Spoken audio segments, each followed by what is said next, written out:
straight away.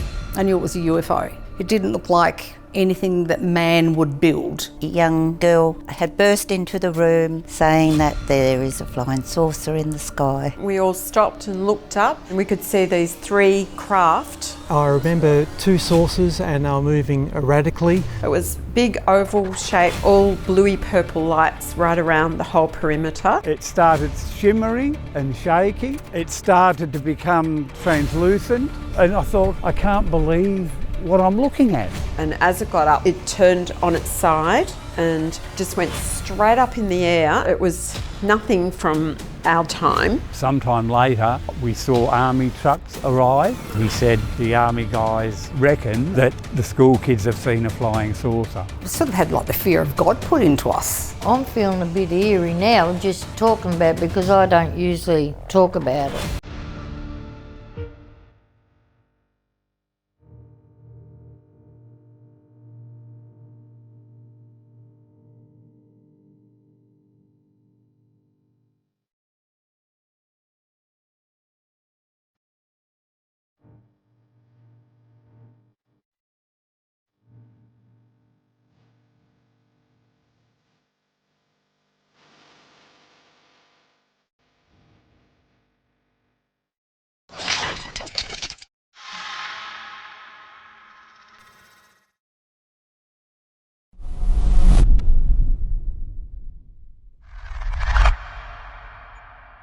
We're here at the Grange today with Mr. Paul Smith, who was a market gardener at the time of the sighting.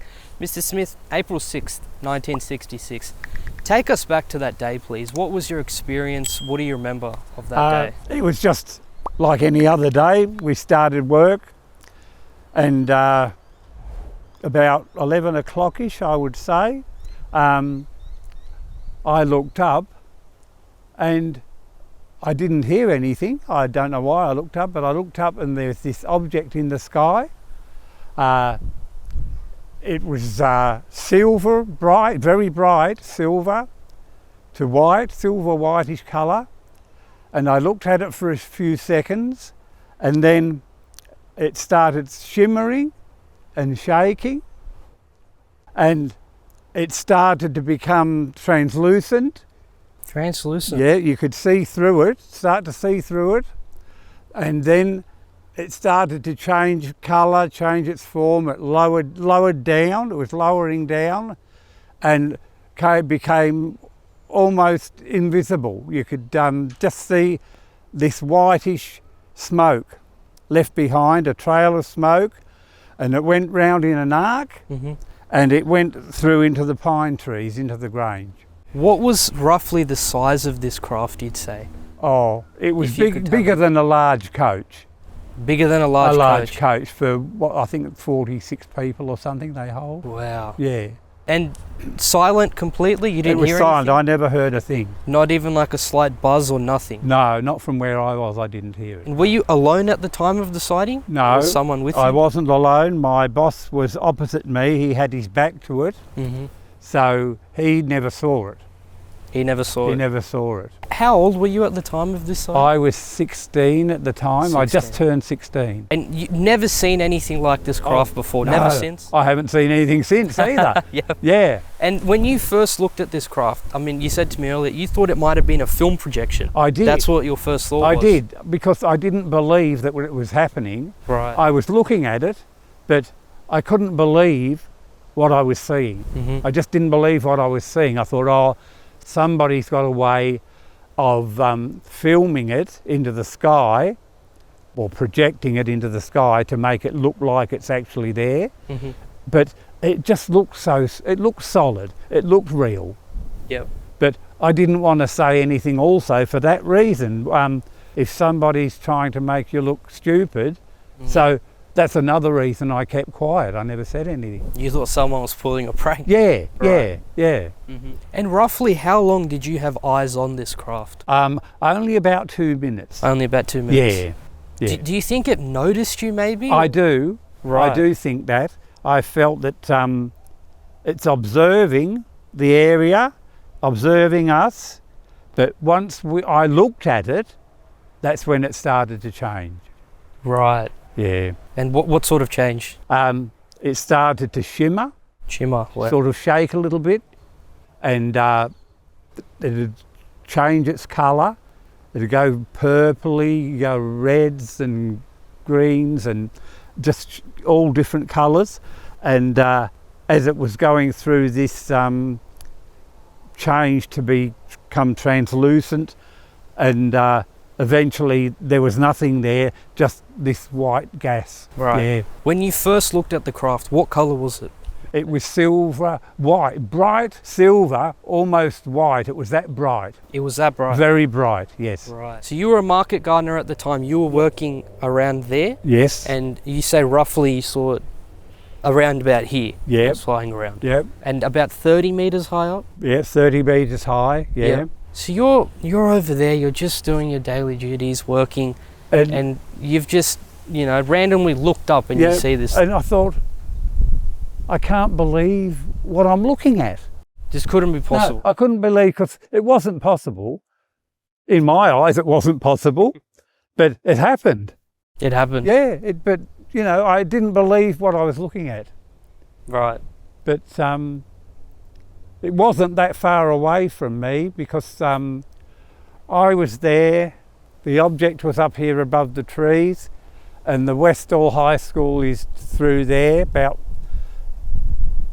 5 minutes run, 10 minutes walk.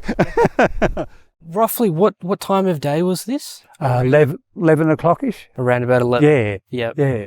That seems to be in line with what a lot of the kids that were at the school say. Yeah. Around 10:30ish, 11. Yeah. Yep. When you first spotted the craft, did you feel frightened? Did you feel scared at all? What was sort of your emotions at the time? I think I've been so busy working, loading up for market, that I saw it and I sort of didn't believe what I was looking at, and it wasn't shooting bullets or didn't seem to be doing any damage or harm to anything. So no, I wasn't frightened of it. I mean, I can imagine little kids being frightened of it, yeah, but no, I wasn't.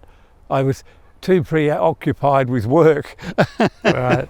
Yeah. Mm-hmm. And Moorabbin Airport's very close by. It's about 6 kilometres through here. Through there. Moorabbin, yeah. On the day, at the time of the sighting, you hear a lot of the witnesses saying close to the school they saw Cessna aircraft flying around which the would be UFO. right, because they were around all the time, but I didn't take any notice of that. You were used to seeing Cessnas and planes in the area.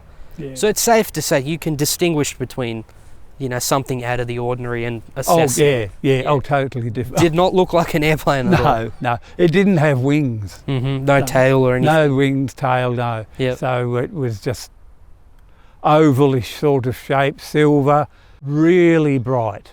That's Almost white hot looking. White Yeah, hot. yeah, Right. but it wasn't, you couldn't feel that much anything heat from it, but it had that white, very white look to it, and it was shimmering. Mm-hmm. Yeah, whether it was the sun reflecting on it, I don't know. On the day when you went home, or in the days after the sighting, did you speak to anyone at home about it? I just told my mother what had happened, Mm-hmm. and then my sister came home from work and she said, I've heard about that. The women at the Austral bakeries are talking about it. So other people in the area had also seen it. It wasn't just a school kid. No, it the had got market back, gardeners. Right.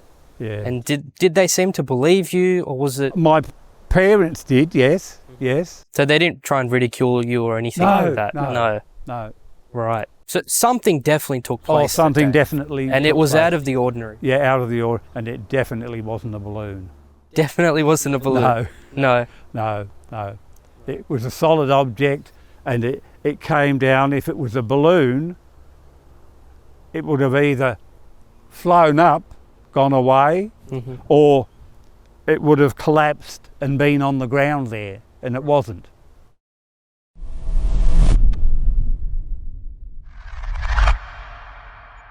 Terry, 6th April 1966. Take us back to that day, please. What do you remember? Where were you when you first spotted these UFOs? Gee, I wish I could go back to that day. I was out playing cricket on the Oval in 1966. We were just having a normal day, game of cricket, and someone said, "Oh, what's that, up in the sky?" And we all stopped and looked up, and we were really dismayed. I mean, we could see these 3 craft. That's the only way I can describe them, really, because we knew they weren't aeroplanes because we were so close to Moorabbin Airport at the time. We were used to seeing aircraft flying back and around all the time, but these were just something out of the ordinary. I was in class with all the kids, and somebody came into the room and said there's flying saucers out there. And I recall we all went out, forget the teacher, we all went out and had a look, and there would have been over 100 kids out in the playground area, which is right near the pylon area. And I saw 2 flying discs flying up above the pylon area.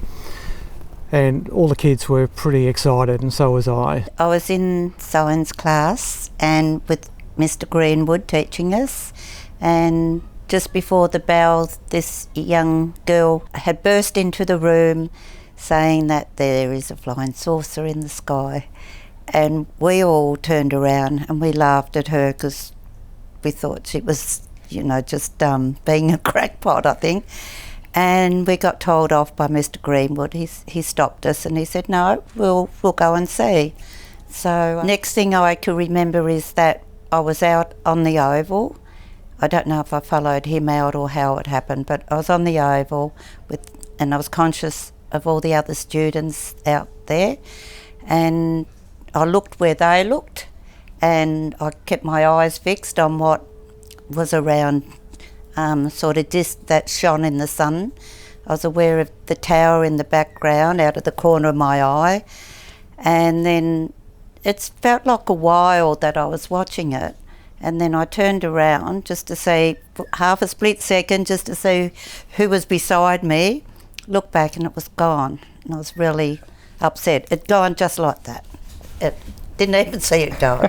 This huge big thing was coming up, hovering over, and I was just transfixed on it. I was just mesmerised by, I realised what it was straight away. I knew it was a UFO. It didn't look like anything that man would build or could build. We didn't have that sort of technology. I'd never ever seen anything like that before.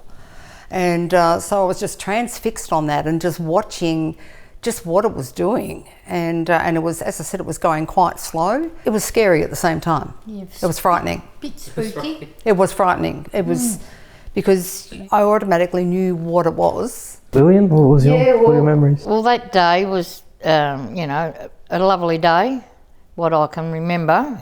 But that part, it wasn't rain or anything like that.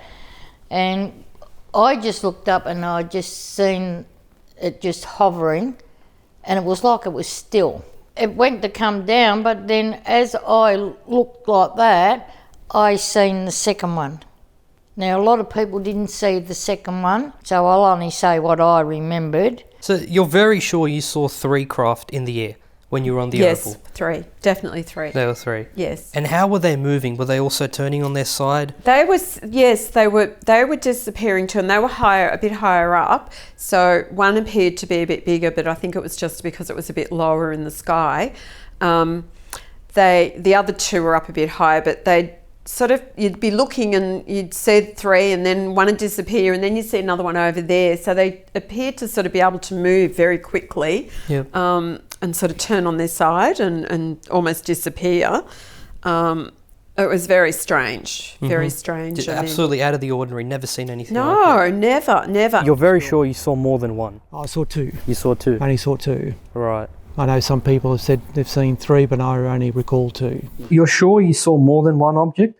I did. You did. You saw more than one. I just saw one because I wasn't looking at, I was just transfixed at this, and I was just looking at it, what it looked like, the colour of it, the design of it, the intricacies of it, and I still remember that.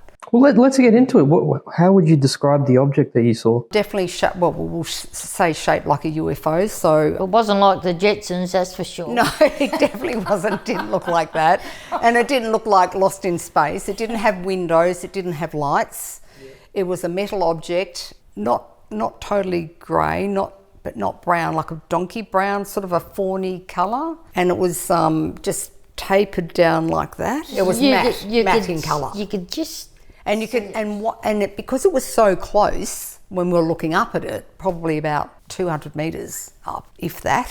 Did you see any lights at the bottom? No lights. No lights. No lights whatsoever. I didn't see any lights. And it wasn't spinning. It wasn't spinning. It was just hovering, and nothing coming out of it. There wasn't smoke or no lights, nothing like that. And it was just hovering, silent. No sound at all? No sound at all. Yeah, None. It was just unbelievable. No sound. It was just unbelievable. It was eerie. It was quite eerie. The saucers themselves, how were they moving? What were their manoeuvres? I remember they were moving fast and they were moving in erratic nature as well. How were the craft moving? That you had your eyes fixed on one. It How didn't was seem moving? to move. It was just there. Oh, it just hovered there. I was just looking at something that was just there. And I looked away and then it was gone. What sort of manoeuvres was it making? Was it fast or was it just hovering in one Just spot? hovering Just and hovering. just hovering. Over the top Very of us. slowly, just hovering and just coming down. It was amazing, really, to just See this see huge it big just thing just sitting in the air. in the air and not moving. This was just so close and going, and it was right there and hovering right above us for a period of time, you know. It felt like minutes. I'm not quite sure how long it would have been, but it felt like minutes. It just happened. It happened so quick. Yeah. It was just But but it wasn't going quickly. Blink of the eye. Was all right watching it up there, but the time it moved and went down, there was two of them. It was just so quick. It took off very quickly. The speed of the craft, have you seen anything like that ever No. since? Nothing. No, like I said, for its time in the 60s, that technology is just not around, and it certainly was not a hot air balloon, as people say. Like I said, for that time, there's nothing like it, so it definitely seemed like something out of this world. Is the best way to describe it, you know, back in the 60s. How high up were they roughly? Well, they're up higher than the pylons, so I would say they probably would, as a guess, maybe 300, 400 feet. Up in the air. So, yeah. So close enough for you to get a good absolutely. visual look at what you're looking at. Oh, absolutely, without doubt. And roughly the size of them, if you can remember what... Well, I'm sort of just basing it on what I saw at the landing site. I would say it'd probably be a good 60 feet. 60 feet. In old terms, 'cause, you know, that was what we called it in those days, you know. So yeah, a good 60 feet. And the shape of them, how did the craft look? Just classic disc shape? Traditional silver disc shape. Right. But it was interesting how it was going very slow, and as I said, hovering above us. As I said, not spinning, no sound. And that was the funny part, because planes make sound, everything else makes sound, and this didn't. Silence. You know that it's not man-made, because something that big and the shape of that, and we're talking about 1966, for goodness sakes. You know, planes made noises in those days.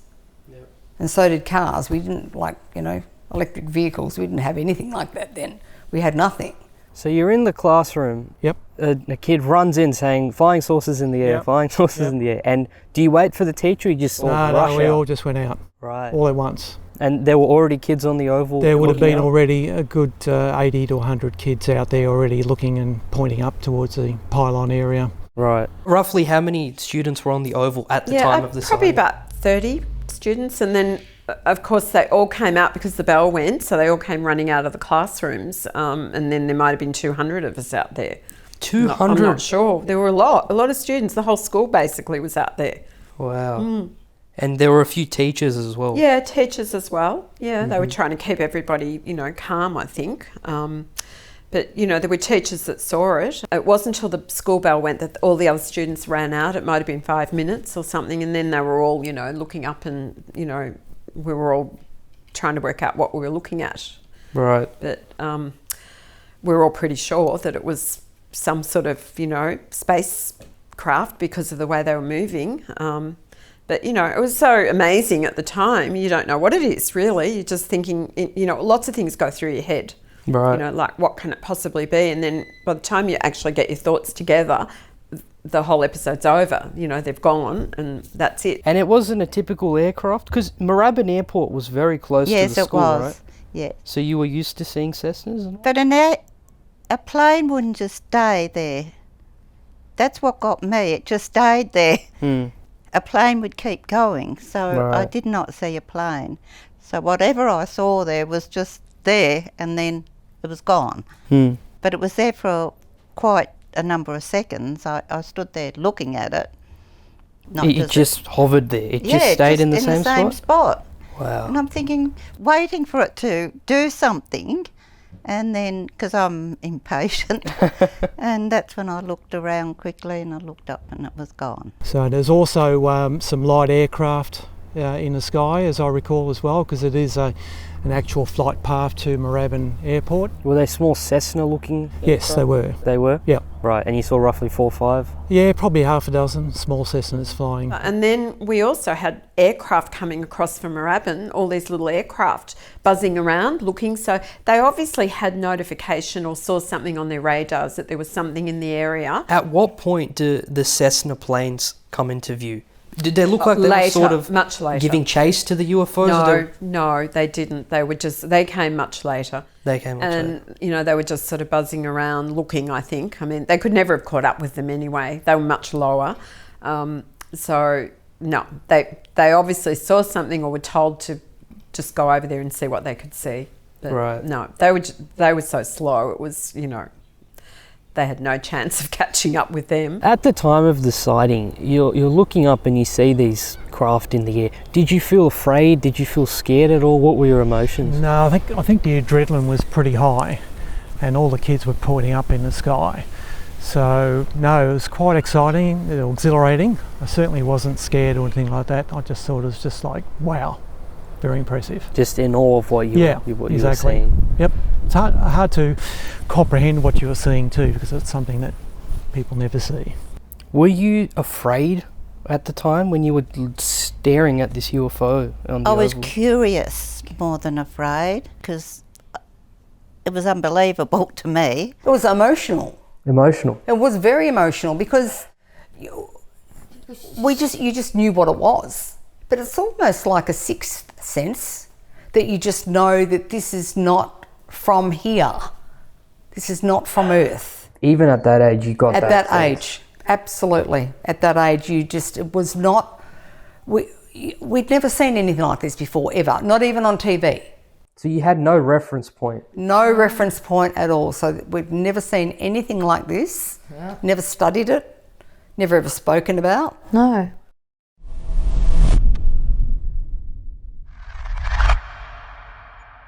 And then one of them appeared to go down in the sky, down into an area called the Grange, which was behind our school. It was a forest of pine trees, and we used to do our cross-country runs there.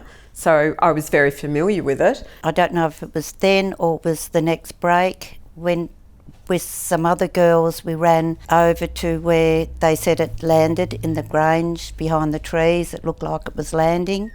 And went down there. I just followed them, and for some reason we just seemed to know where to go. And I still don't understand how we knew, because you can't see behind all the trees. 5 minutes later, all these school kids came over and they stood at the wire fence for a while.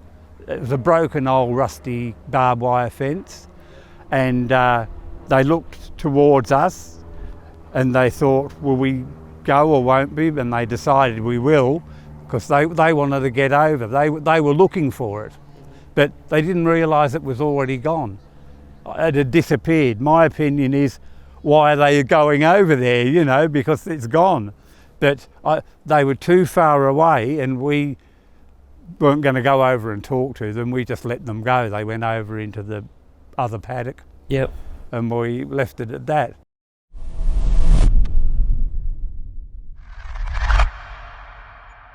Being a bit of a daredevil like I was then, I mean, if it happened now, I would run the opposite direction. However, I ran straight over to the corner of the school, jumped the fence, the usual route into the Grange. We used to do our cross-country runs there, and I ran towards where I thought I saw this one go down.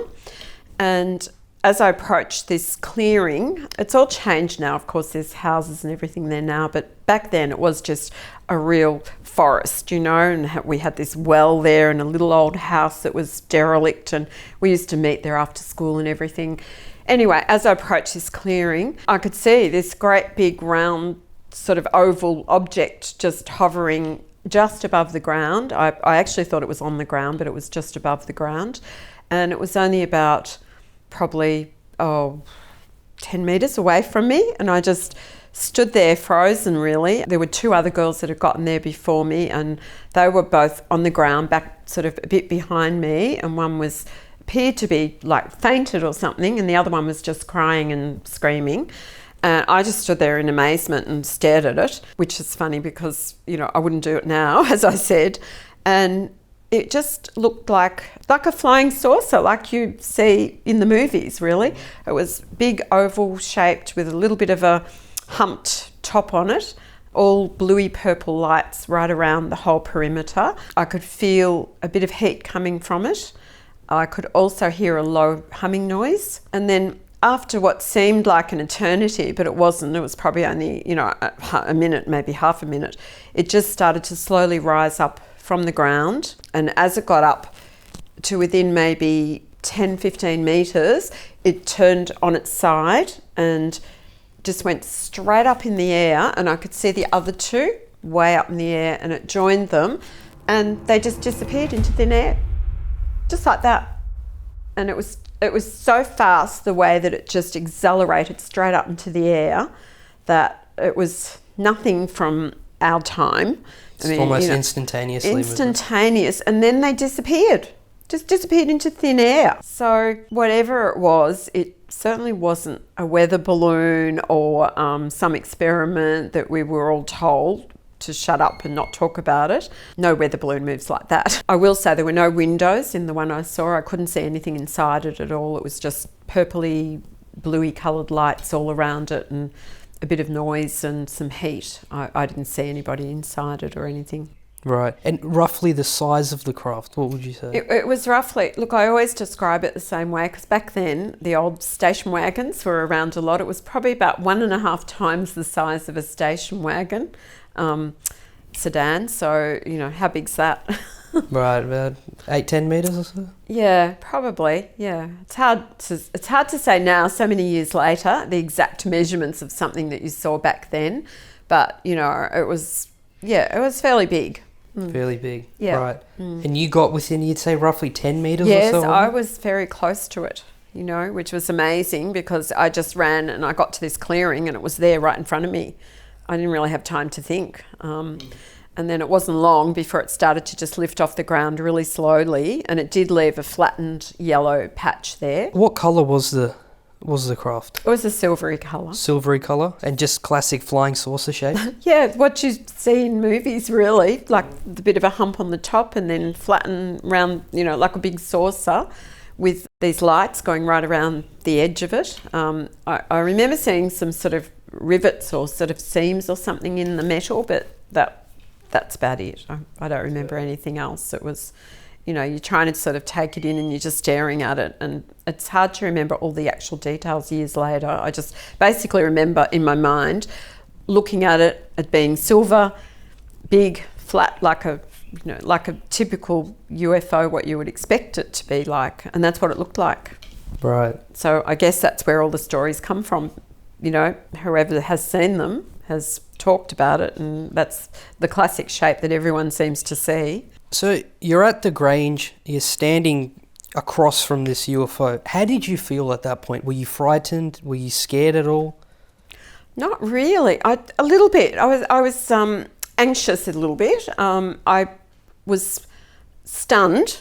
It was just this feeling of, oh my God, what is it, And really, I didn't have too much time to think anything too much. I mean, I wasn't hysterical like one of the other girls was. I just stared at it, and really by the time I collected my thoughts, it had already started to lift off the ground. Right. So, no, I wasn't terrified. I was was a bit of a daredevil back then, and I just was looking at thinking, what am I looking at? You know, trying to take it in. And yeah, I suppose I would have got a bit nervous if it had moved or, you know, stayed there any longer than it did. But because it actually lifted off fairly quickly, I didn't have a lot of time to really start to panic, you know. It wasn't threatening at all? No, nothing. I couldn't see anything inside it or anything. It was basically just this big metal circle with lights around it, and, you know, as I said, the humming and the bit of heat coming off it, and that was it. So it started to go and it went, and that was it. Mm-hmm. I was left thinking, what in the hell have I just seen?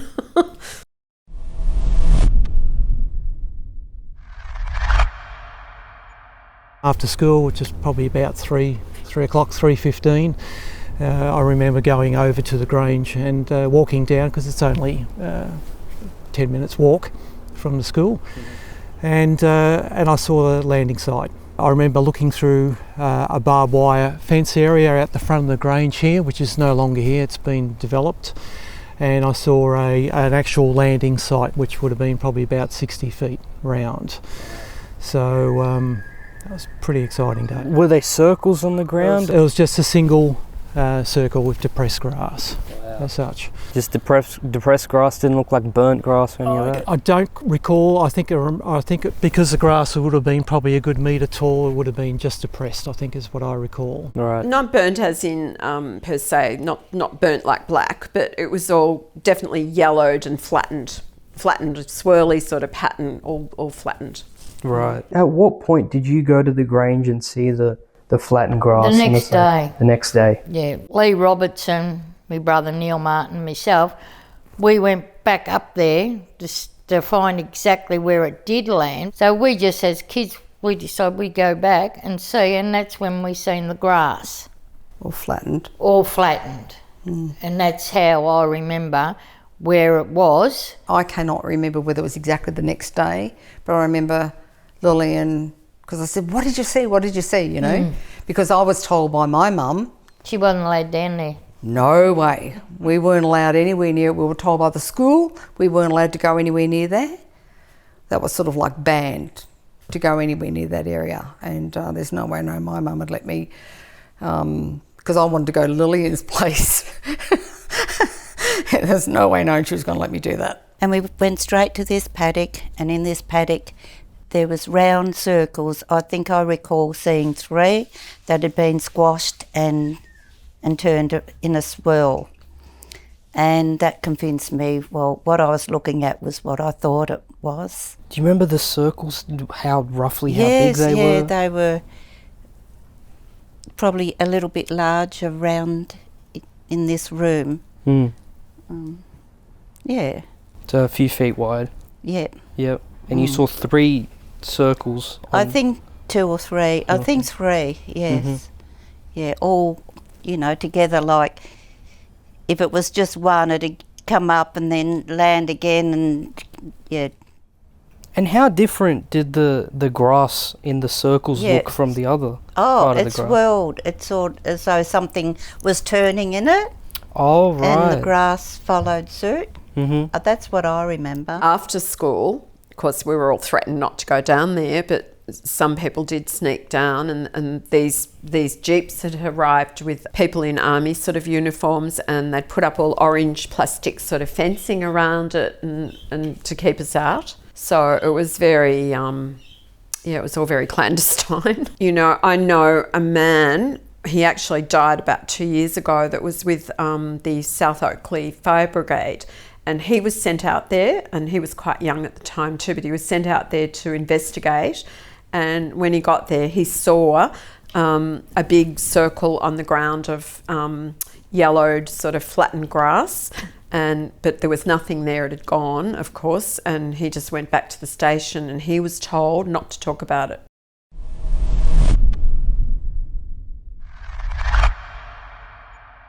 So the craft, they disappear, they go behind the Grange. You're then ushered back into class, back into the school? Yes. What happens then? Are you spoken to by your teacher, the principal? That's when the teachers, we were ushered back in.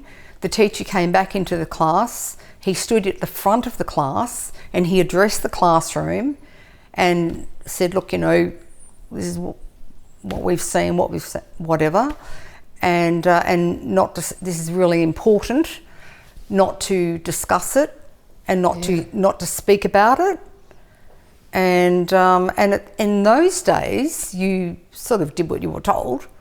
Nowadays the kids would just laugh at them, you know, it would be very, very different. But in those days we followed what we were told to do. Well, I did, Lillian didn't. I do remember when we went back into the classroom, I saw the Channel 9, I saw the vehicles going past with Channel 9 written on them and Channel 10. I think Joy Clark got into trouble because she was out the front talking to Channel 9, so someone came out and said, get back in the school, you know, you're not allowed to talk to them. You and your friends got interviewed by Channel 9 right out here after the sighting, is that correct? That's correct. They they just rocked up, and I can't remember totally how we got involved, but we were all here, and I think they just said, you know, is anybody can talk to us? And it was myself and Marilyn and a couple of boys, so I think there was about 5 of us. So they were talking to us, asking us about what we'd seen and all that. And anyway, probably about, can't remember, but within 10 minutes, I think it was, that there was a policeman came, and we were all sort of standing lined up here, and they were talking and we were pointing and telling them things. And he walked up to me and he put his hand on my left shoulder and he turned his back to me, or he said to me, you stop talking and you go back inside the school. And then he turned his back on me and said to the cameraman, you stop filming, and to the reporter, and you go away. And then they disappeared. So I got detention for that. Was there an assembly held that day? There was an assembly held, and we were told not to talk about it, that it was, you know, nothing, and that we've all just imagined it. And it was, then we were told it was a weather balloon. Then we were told it was some top secret experiment or something. You know, they were just trying to keep us all quiet, really. After that, all I recall is going to assembly and standing with all the other people. It's like a foyer, and the headmaster coming out and telling us that we did not see anything. He was very angry. You just recall a big assembly with the headmaster, Mr. Sambleby? Yes. And what was the response from Mr. Sambleby? What did he say? He just said that not to talk about anything, what we think we saw, we never saw at all. His exact words, I don't remember. I just remember seeing his face. He wasn't happy, and he was really, you know, sort of telling us off.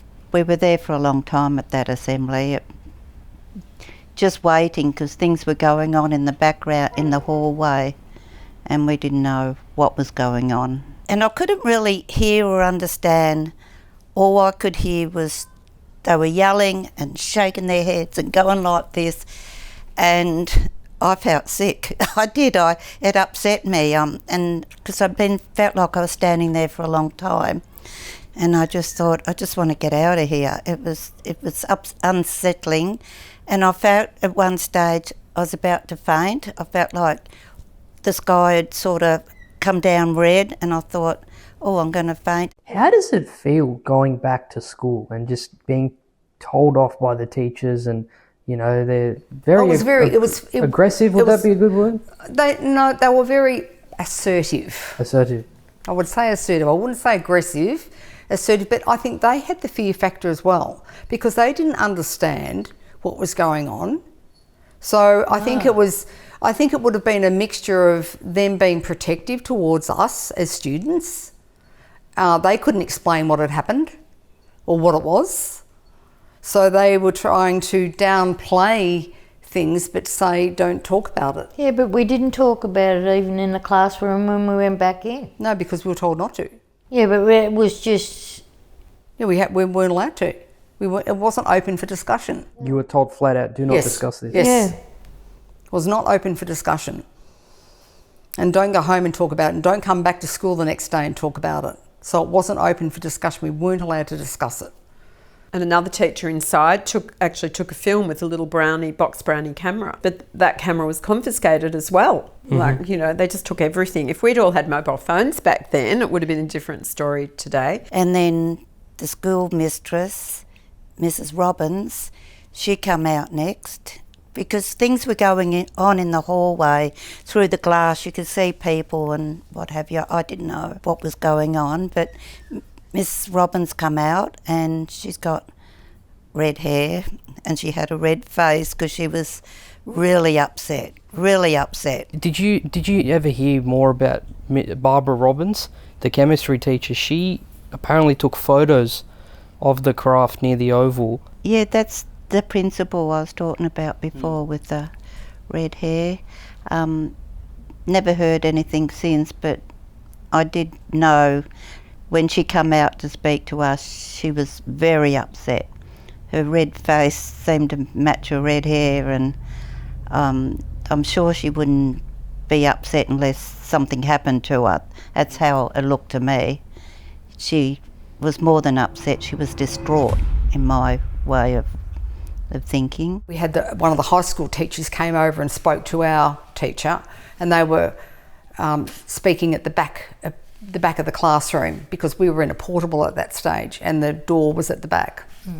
And our teacher went to the back of the classroom and was having a discussion with that, I believe it was the science teacher, I don't know what his name was, and he was saying that he had his camera taken away from him, and I heard the conversation. You heard the conversation? I heard the conversation. And he was between just the two saying teachers. he took photos and the camera got confiscated? And he was and it was confiscated, and they were told that they weren't allowed to discuss this with anyone. And the two teachers said, "Well, this meeting didn't happen between us. You didn't come over here." And it was such like hush and secrecy. It was actually frightening.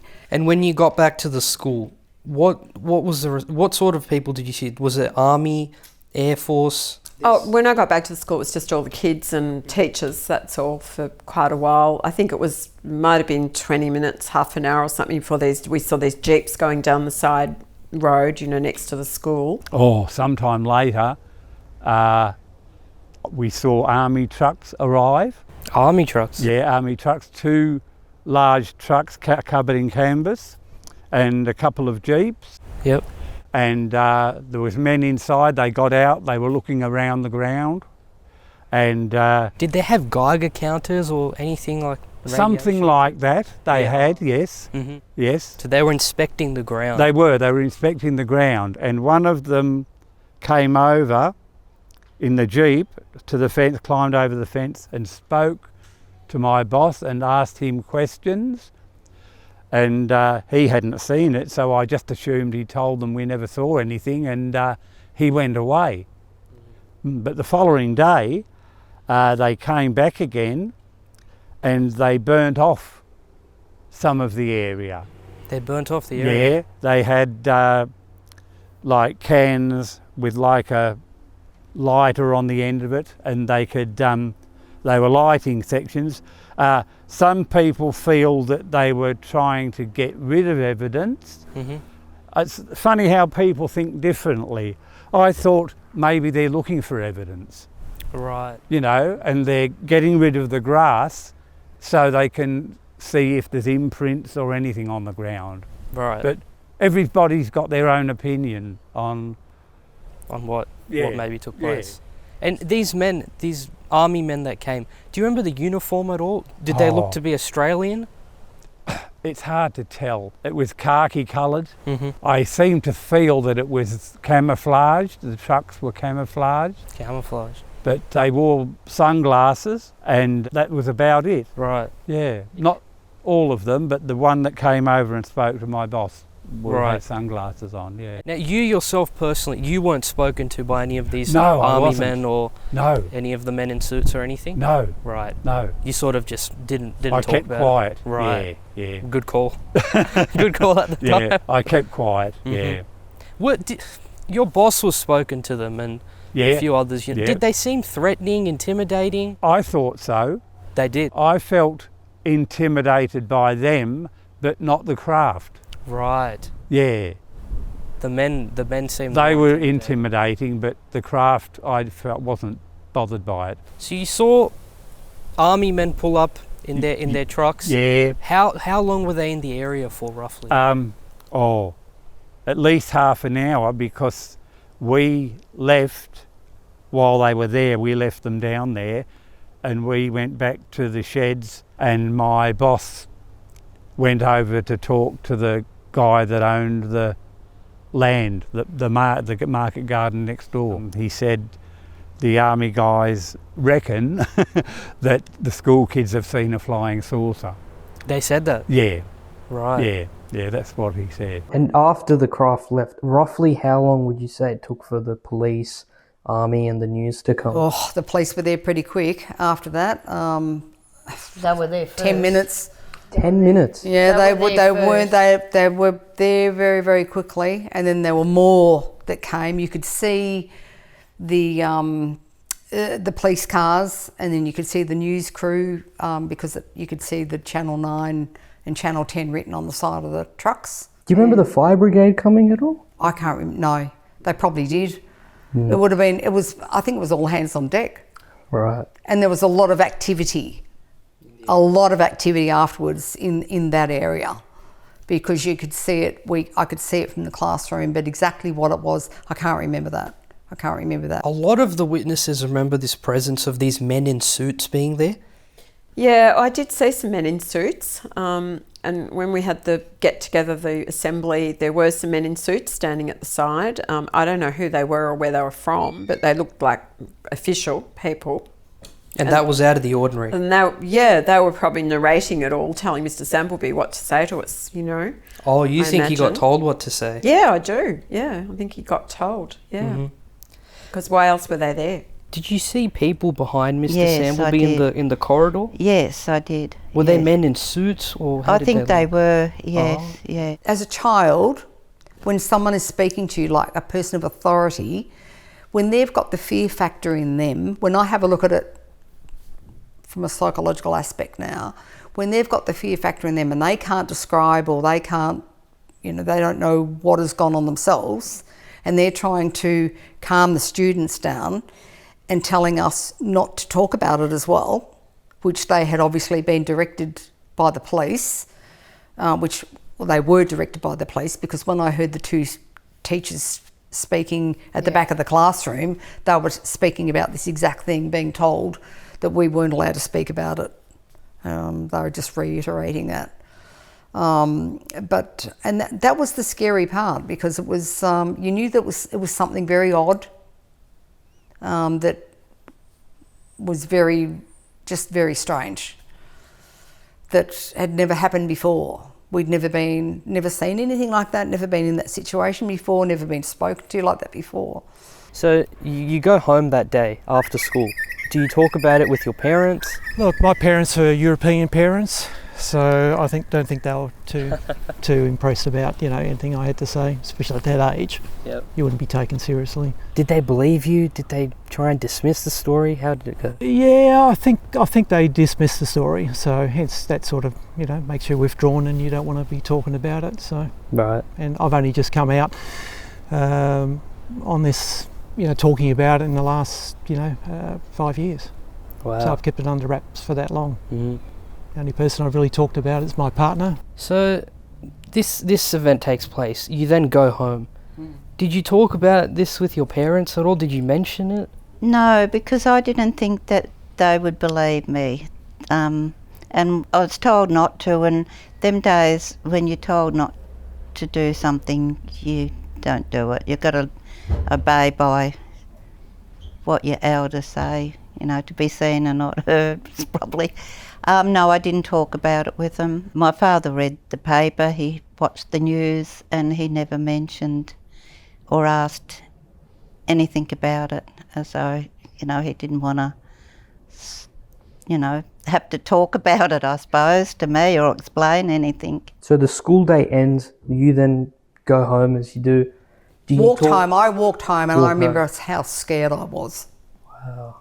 How scared I was. Well, I had to walk home, but the Grange was completely blocked off. So we had to walk and go up towards Westall Road and go down Westall Road. Yeah. Because everything was just blocked off. All that area was blocked off. See, when we left school, we'd cut through the Grange. To go home.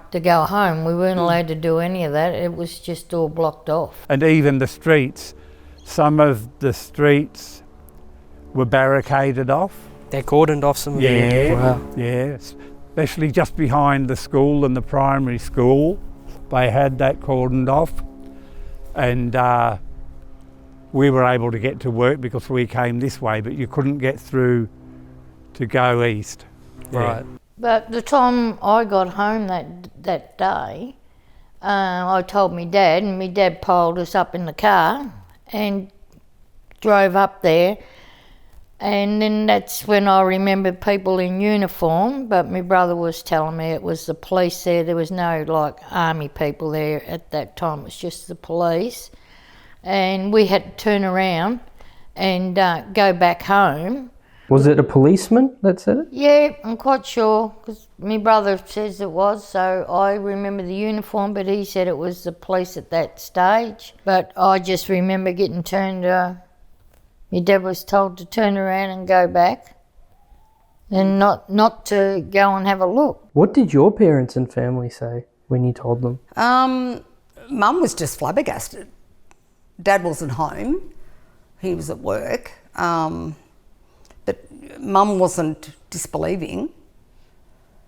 And of course my brother and I both spoke about it because he was at the same school. So Mum knew that it's not something that we made up, and we weren't the sort of kids that would do something like that anyway. We wouldn't, just make something up like that. Yeah. She definitely believed you that you were telling absolutely, absolutely. And she said, let's watch the news tonight. Well, Dad believed me because he wanted to get in the car and go and have a look. So we watched the news that night, and we saw the flattened grass and everything else, which we spoke about it the next day, out of the classroom, because we weren't allowed to speak about it in the classroom. But it was very hush-hush, not allowed to speak about it. How long did it take for you to first speak up about this event? Well, when I got home, I told my mother, and my sister knew about it from work. She'd heard about it at work. The next time I spoke about it was about 50 years later, nearly. 50 years later? Yeah. Wow. I'd told my wife. I didn't tell her straight away. I wanted the ring on my finger first. So you spoke to your mum and your sister that day after you saw the craft? Yes. And then it took you 50 years to speak about it again? Yeah, I just never mentioned it to anyone. Never mentioned it? No. It left a lasting impression on me, and for a good 50 years I sort of kept it under wrap.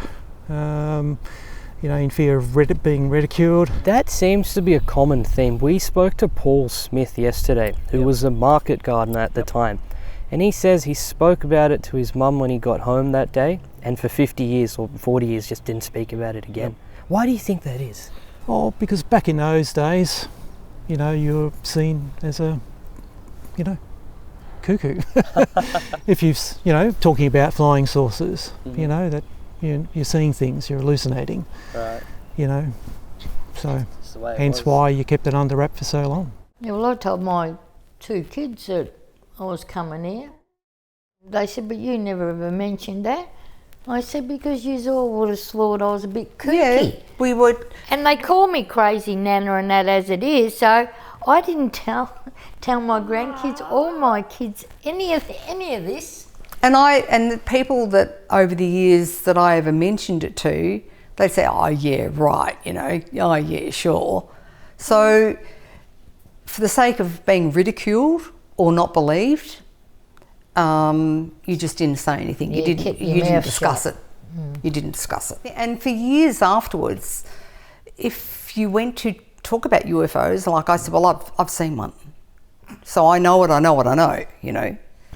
And people would think that you're an absolute nutcase. They just, they just think you're lying or you're a nutter. So you tend to shut up and you don't talk about it. Yeah, well, I'm feeling a bit eerie now just talking about it because I don't usually talk about it. So it's only now that it's becoming more mainstream topic. People are a lot more open-minded now. Does it feel good to know that this topic's taken a lot more seriously now? Yes, I mean, you have government studying it does. this now. Yeah, it does, because now I'm not afraid to talk about it. I don't feel ridiculed or, like I'm making up some silly story now. With all the freedom of information that's come forward in America and everything, and pilots and Air Force people that have seen these objects and seen how they've appeared and then they disappear and then they appear kilometres down the track, another pilot sees them. I think now that people are very interested in the story and believe that we actually saw something out of this world. Do you have a sense of regret, like, I wish I hadn't seen this, or... Yeah. Oh, you wish you hadn't seen it? Yeah. I sort of, I feel life would be a bit easier. Yeah, it's something, it's a little bit of a burden. Wow. Having that knowledge, yeah. Right. Yeah. Feels like a burden knowing that there's things like this out there. Yeah. Right. Yeah. It was a bit comforting knowing that I wasn't the only one. Right. Yeah. I don't know how anyone would cope if nobody else saw it. Right. Or anyone on their own. I don't know how they'd cope. Do you ever feel a sense of regret or just a feeling that, God, I wish I hadn't seen this that day? Or what are your feelings? No, I think even my partner says that I actually I'm privileged to have seen something, and I'm UFO royalty, she calls me. So, there's very few people that have witnessed something like this in their lifetime. So, no, I feel very privileged. And it's actually great talking about it now, so many years down the track. Back in the early days, in my teen years, where I sort of was getting into space and telescopes and looking for the unknown up there, I sort of thought about it more seriously. No, I actually feel quite privileged now that I actually did witness something like that, because not many people can say that they saw that. Because I didn't think about it for so many years, I thought about it a bit after it happened, of course, but being so young, I just moved on and just didn't talk about it, and I didn't tell people. Now, friends and people that see some of the interviews that I've done and the others over the years, which probably over the last, 15, 20 years, are absolutely gobsmacked. Even my daughter, she said, Mum, my friend rang me or emailed me the other day and they saw you on TV. Did you see a flying saucer? Like, she didn't even know about it because I just didn't talk about it. I mean, every now and then someone will say, oh, yeah, right. But most people do believe what I saw now if I tell them, but I don't go out of my way to talk about it unless somebody asks me. But I still wish that, we'd have some validation or someone would come forward, but I know what I saw, so, I'll go to my grave knowing what I saw. What do you say to some of the now adults, but at the time school children that, say they felt intimidated, they sort of felt bullied into saying they didn't see anything? They did, yeah. You have no reason to doubt that? No, not at all. Right. No. No, they were pressurised into not saying anything, making out that it didn't even happen.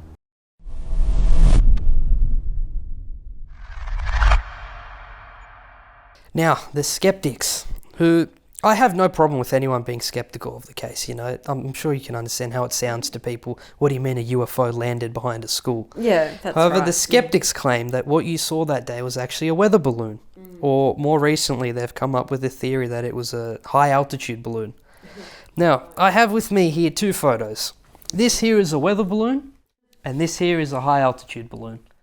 Do either of these balloons look anything like the craft you saw that day? No, nothing like it. Nothing like it. I know what balloons look like. No, and nothing they like didn't it. move like balloons? How could something like that, move at that speed? I mean, it's ridiculous. Right. I don't know. These skeptics, where they get their information from, they obviously weren't there and they didn't see what we saw. Are they similar at all? No, or completely different? No way. Nothing like it. These were flat. It was flat, sort of like a saucer. Nothing like that. That's a balloon. 100% no. No. Not at all. Not at all. No way. Are they similar at all? No, not at all. Just No. completely different. Completely. Right. I'd know it if I saw something like that. I'd remember that. Nothing that resembles it. Nothing. Nothing. Nothing at all. Not even similar at all? No. Nope. Right. Maybe the colour, that's about it. But the shape and the manoeuvres that the saucers were making, you know, balloons are passive. No. Nothing like it? No, they're balloons. Yep. Yeah. What you saw was most not a certainly balloon. not a balloon. No. Are they similar at all or just completely different? Oh, completely different. Right. The bottom half of that would have to be missing and the top half, and then it's nothing like it. Nothing like it. No, you'd have to squash this balloon down and make it look like that shape. So, and it'd have to be made of metal. That's plastic, isn't it? It would have to be made of metal, and it'd have to be, I mean, what's the diameter of these balloons? Of a weather balloon? No, that's a sorry, pleasure craft. but that's... So I understand, look, I can appreciate what the skeptics would be saying and feeling because they haven't seen it. And I would be the same, probably. Yeah. But like I said, I think that you are very narrow-minded if you can think that we are the only planet that has life, and that we couldn't have a planet that was much more advanced than what we are, that could have such life and build spaceships that could take off at 100 miles an hour. And how do you explain that? How do you... Well, you don't explain it like that balloon, do you? That's just... No, that's a balloon. That's a balloon. This was not a balloon. This was a metal object. Sure. And it had infrastructure to it.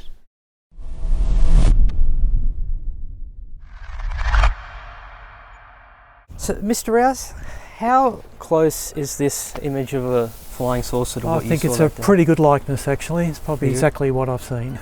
That's exactly what you're saying? Pretty much, yes. Same sort of colour, same shape? Same silver, shiny surface. I don't remember seeing the dome, but I remember seeing the underside. Right. Is this flying saucer at all similar to what you saw? It is similar, but I couldn't, it was tilted and I couldn't see the bottom on it. Mm-hmm. It was just the top section, but no windows at the top there like that. Right, so these sort of windows, they weren't there? They weren't there, no. And any lights at the bottom of the craft you saw? I didn't notice. You didn't notice? No, yeah. No. I was just in awe, as they say, of it, and it was so bright, and I was just looking at it, waiting for it to see if it did anything other than fade away. Yeah. What is your best guess as to what you saw that day? Do you think that these craft were not man-made, they were extraterrestrial in nature, or do you look for more of a conventional explanation, like what I saw that day was probably a government test craft that accidentally flew near the school? Look, I do believe in science, and I generally would follow a scientific route, but no, I'm absolutely 100% convinced that it's something from somewhere else. Another dimension, another planet, whatever. I mean, we're here, so why couldn't there be something on another planet? Was it the speed of the craft and just... It's the speed of it and what it looked like, yes, because we haven't got anything like that. Like if something had come out 10 years later, and they said, oh, we've been working on this thing and, it can travel through the speed of light or whatever, then I might think, oh, perhaps that's what it was. But no, we haven't even got anything like that now that can move as fast as that or looks like that in any way, shape or form. Well, I don't know if they were developing, flying saucers back in the mid-60s. Maybe that could be a reason for it, but there's nothing that's come out since. Where local technology or they're developing that sort of craft. I've seen nothing since, so I can't explain it. I think it's extraterrestrial myself. You do? Oh, absolutely. And you're talking about nearly 300 witnesses who saw it, and none of them believe it's a hot air balloon. Definitely a flying saucer from another planet. Yeah, definitely. There was no way known. No way.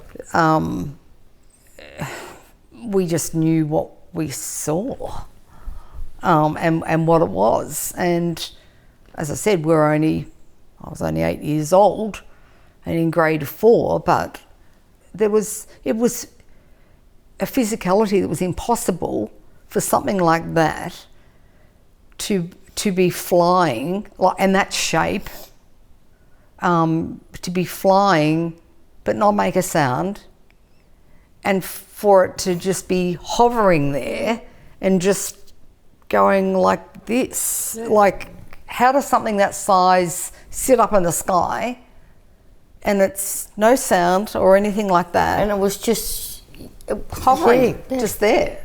You couldn't have missed it. You couldn't have missed it. No. That can be military. Not in 1966. I think more conventional, but then I think again that it was way out of anything that possibly the government could have any involvement with. It's really confusing. Mm-hmm. It's really confusing. But you lean more towards it was probably a government test craft that accidentally flew here. Yeah, something went wrong. I feel something went wrong. And I think the government must have known about it earlier because they were here too quick. It took about 20 minutes for the army and the other... They were here too quick. You know, if they didn't know anything about it, I don't think you'd have fire engines and police and army people out here. So it's certainly possible they were, the government were testing some sort of craft. It's possible, yeah, it's possible. But I've been told none of it was possible at that time. That's what I get told. It makes you wonder if they were testing that sort of craft in 1966. Imagine what they have now. That's right. That's how I think. Mm-hmm. Yeah. Right. The last one. That's what I really thought I saw. But going by Terry, the way it turned on its side and shot off, and the way that it was gone there and then it was gone, it's super fast. But I'd like, the thinking of probably made by Russia or some experiment thing, yeah. I don't believe at all that it was anything to do with the Americans who were around at the time, because even now they don't have any aircraft that could move that fast. And I mean, I've seen a lot of F-111s and aircraft at different events and things. They don't move as fast as these things move through the sky. And these things have been spotted all over the world in different places. It's amazing that Westall isn't the only case where UFOs have landed near schools. That's right. There's a number of cases around the world. There's the one that happened at Aerial School Zimbabwe. There was one in England. So you're definitely not alone. No, well, which makes you think, are they studying children? Are you able to connect with sort of other sightings or, UFO experiences? Because you'd be surprised, Westall isn't the only case of UFOs landing near schools. Yeah. There's the famous one in Zimbabwe. I've had a look at that documentary only just recently. I try and keep myself quite... I don't watch too much UFO information because I want to keep my experience fresh and I don't want to be influenced by other people, what they saw. Yep. My experience is individual. It varies from other sightings, even this particular sighting, so I want to keep that fresh. But yeah, it is interesting that there's more school sightings, and a daytime sighting too is a bonus. There's a lot of nighttime sightings. How does it feel knowing that there's no report written up about the incident and it's just vanished from the records? I think there's some they're hiding it all. They don't want to explain. It's going to upset the boat if they come out and tell people. But I hope I get an answer before I die. It'd be good to know. Mm-hmm. And we should really get a big apology for the way we were treated over all that. I mean, we were just little kids and we all know what we saw, and to be treated by adults the way they treated us was really wrong. How do you feel about there not being an official government, report or a document? It even creates more suspicion.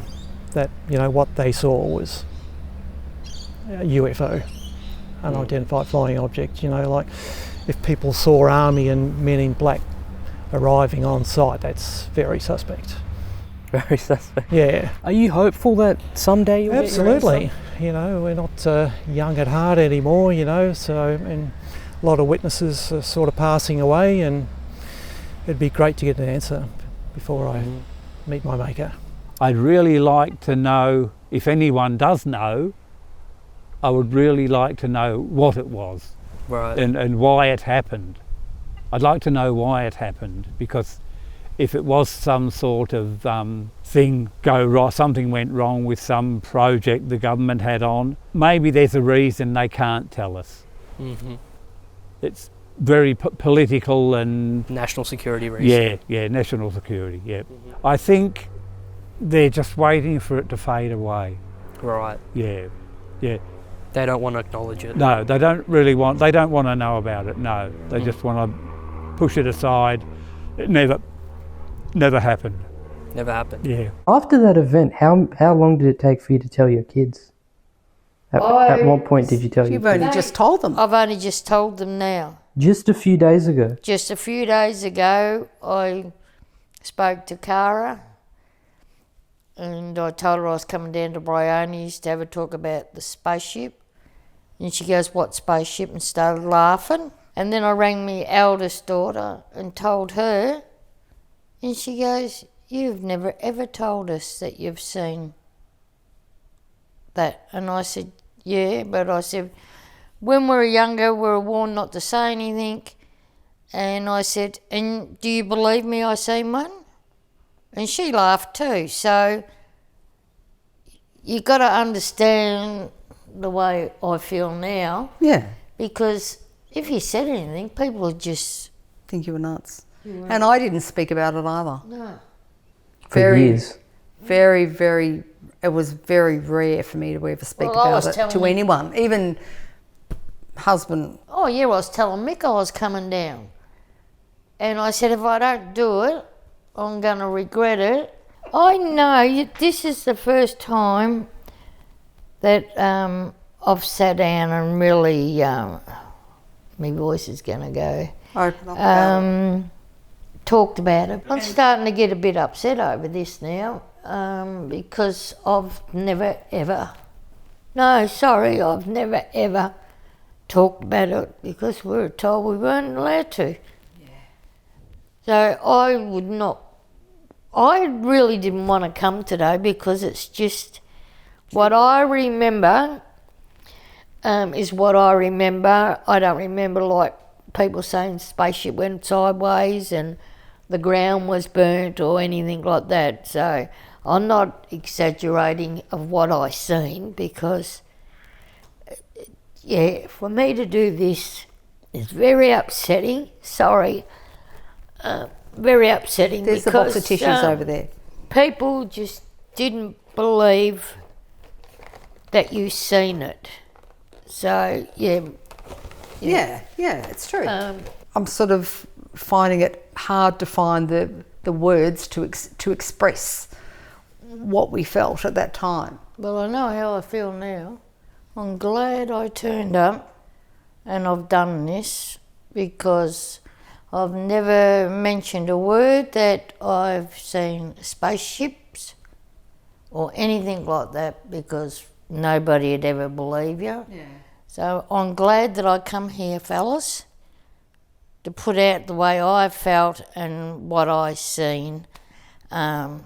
Yeah, you've got it all off my chest because it was...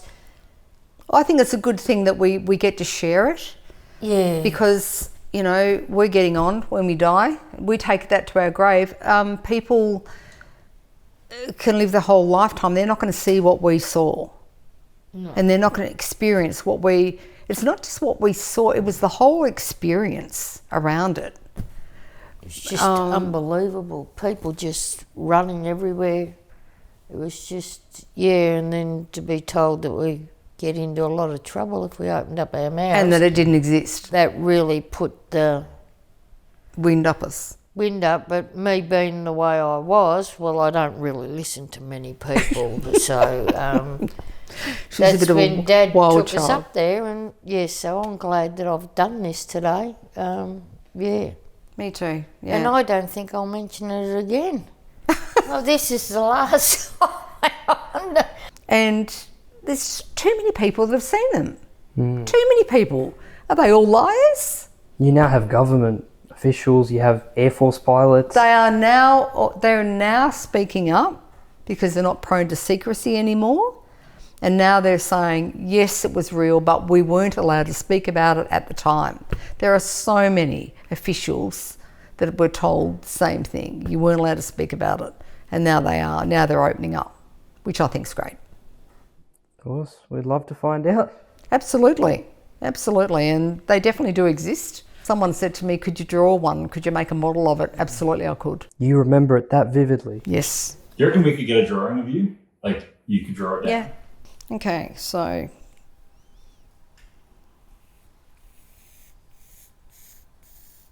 I had a slight curve to the base, and then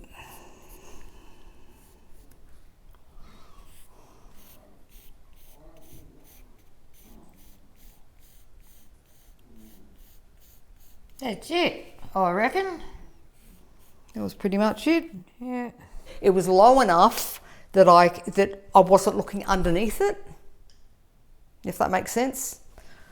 So, you know, when as I said, once again, we're thinking that we're 8 and 9 years old. So, and it's close enough like this that we're not looking actually underneath it. You might have seen maybe that much of it, the underneath part. Yeah. Would that be right?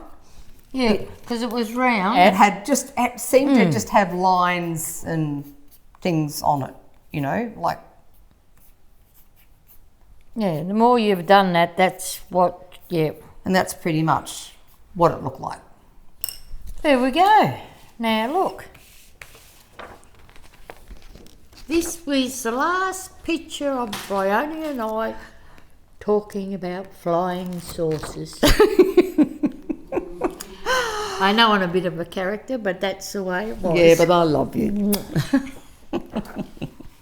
There we go. 60 years have passed since that day. The schools have changed, the Grange has changed, but for the people who were here that day, some things haven't. You can question the explanations, you can debate the details, but you can't dismiss the fact that hundreds of everyday Australians saw something in the sky that day that shouldn't have been there. Decades later, they still stand by what they saw that day. This is the Westall UFO incident.